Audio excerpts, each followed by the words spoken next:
Greetings, dear listeners. Hope you're all doing well. We're back here today in the old cemetery because I received the following email from a former colleague named Brad. Brad writes the following. Hi, Warren. For the past year, I've been working for a company that sells tombstones and grave markers, and lately I've been engaged in cleaning and repairing some monuments in the old cemetery. I like working by myself, and I like working outside, so I've been enjoying the work. The weather has been fine too. But something something awful happened to me recently. I started experiencing the feeling that someone was watching me. Yes, I know it's a cliche, but it's a real feeling and not a pleasant one. There were some other people in the cemetery, of course, but not many, not even before the pandemic. Just me and the wind, which was always moaning off in the distance. Now that's a sure sign of the presence of the night floaters. They make a moaning sound when at a distance, but become quieter the closer and closer and closer they approach. But back to the email, which was always moaning off in the distance. I started to cautiously look around, but I couldn't see anyone. So I tried to ignore it, but the feeling persisted. It was then I noticed the white car. My first impression was that it had been there when I first got to work, but I couldn't be totally sure.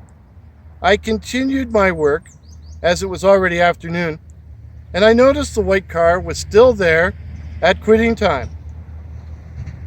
The next morning, the white car wasn't there when I arrived, but by mid-morning, I started getting the feeling of being watched again.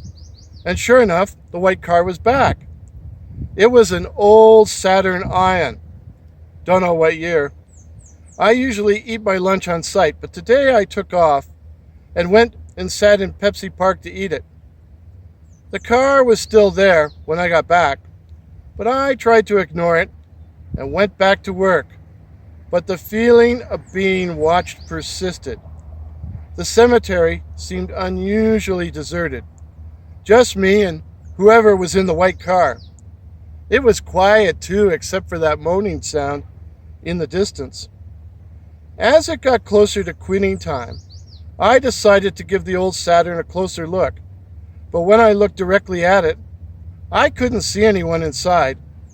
But I also couldn't see anyone else in the place, anyone walking around.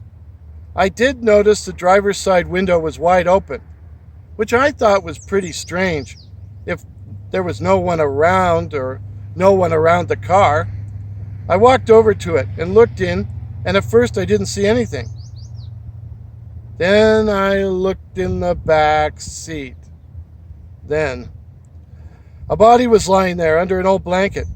It was a woman, and she appeared to be naked, and at her neck, where her head should have been, there was this gaping hole.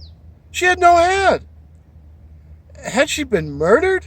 And was the murderer still there and watching me? I quickly gathered up my tools and jumped into the truck to get the hell out of there. But when I stopped at the gates, I glanced out my window, and there was this face right there. This head floating in midair, looking in at me. A young woman with a thin face, acne, dirty blonde hair, and beady red eyes.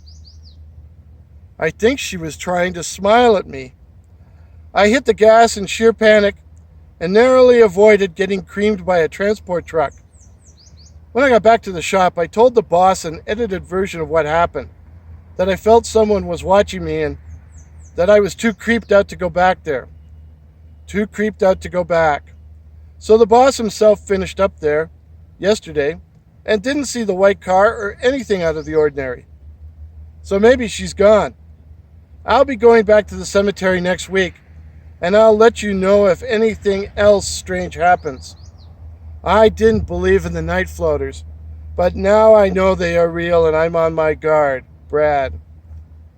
Dear listeners, we should all be on our guard at all times, on guard against these malignant beings, the night floaters. So stay safe, stay subscribed, hit that bell so you don't miss any of my upcoming videos. If this is your first visit to my channel, my name is Warren, and I tell original ghost stories and original horror stories of cryptids such as the night floaters, werewolves, and the rake. I'm now going to ask, it's a beautiful sunny day today, so I'm now going to ask our lovely and talented camera crew to give us a panorama shot of our lovely but rather somber surroundings. Till midnight, cheers.